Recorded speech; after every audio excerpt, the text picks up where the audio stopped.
एक बार की बात है, किसी जंगल में एक कौवा रहता था। वो बहुत खुश था क्योंकि उसकी ज्यादा इच्छाएं नहीं थी। वह अपनी जिंदगी से संतुष्ट था। लेकिन एक बार उसने जंगल में किसी हंस को देख लिया और उसे देखते ही सोचने लगा कि ये प्राणी कितना सुंदर है। ऐसा प्राणी तो मैंने पहले कभी नहीं देखा। इतना साफ और सफेद, ये तो इस जंगल में औरों से बहुत सफेद और सुंदर है, इसलिए ये तो बहुत खुश रहता होगा। कौवा हंस के पास गया और पूछा, भाई तुम इतने सुंदर हो, इसलिए तुम बहुत खुश होगे? इस पर हंस ने जवाब दिया, हाँ मैं पहले बहुत खुश रहता था, जब तक मैंने तोते को नहीं देखा था। उसे देखने के बाद से लगता है कि तोता धरती का सबसे सुंदर प्राणी है। हम दोनों के शरीर का तो एक ही रंग है, लेकिन तोते के शरीर पर दो रंग है। उसके गले में लाल रंग का घेरा है और वो सुर्ख हरे रंग का था। सच में वो बेहद खूबसूरत था। कौवा तोते के पास गया और पूछा, भाई तुम दो रंग पाकर बड़े खुश होगे?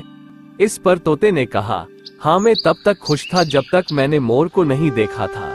मेरे पास तो दो ही रंग है, लेकिन मोर के शरीर पर तो कई तरह के रंग हैं। अब कौवे ने सोचा, सबसे ज्यादा खुश कौन है, ये तो मैं पता करके ही रहूंगा, इसलिए अब मोर से मिलना ही पड़ेगा। कौवे ने मोर को जंगल में ढूंढा, लेकिन उसे पूरे जंगल में एक भी मोर नहीं मिला। और मोर को ढूंढते ढूंढते वो चिड़ियाघर में पहुंच गया तो देखा मोर को देखने बहुत से लोग आए हुए हैं और उसके आसपास अच्छी खासी भीड़ है। सब लोगों के जाने के बाद कौवे ने मोर से पूछा, भाई तुम दुनिया के सबसे सुंदर जीव हो और रंग बिरंगे हो, तुम्हारे साथ लोग फोटो खिंचवा रहे थे, तुम्हें तो बहुत अच्छा लगता होगा और तुम दुनिया के सबसे खुश जीव होगे।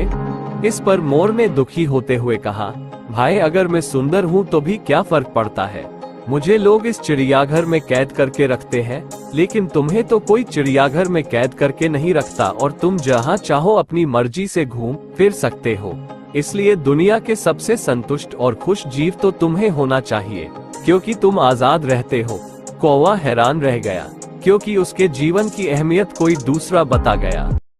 दोस्तों, ऐसा ही हम लोग भी करते हैं। हम अपनी खुशियों और गुणों की तुलना दूसरों से करते हैं, ऐसे लोगों से जिनका रहन सहन का माहौल हमसे बिल्कुल अलग होता है। हमारी जिंदगी में बहुत सारी ऐसी चीजें होती है जो केवल हमारे पास है, लेकिन हम उसकी अहमियत समझकर खुश नहीं होते। लेकिन दूसरों की छोटी खुशी भी हमें बड़ी लगती है, जबकि हम अपनी बड़ी खुशियों को नजरअंदाज कर देते हैं।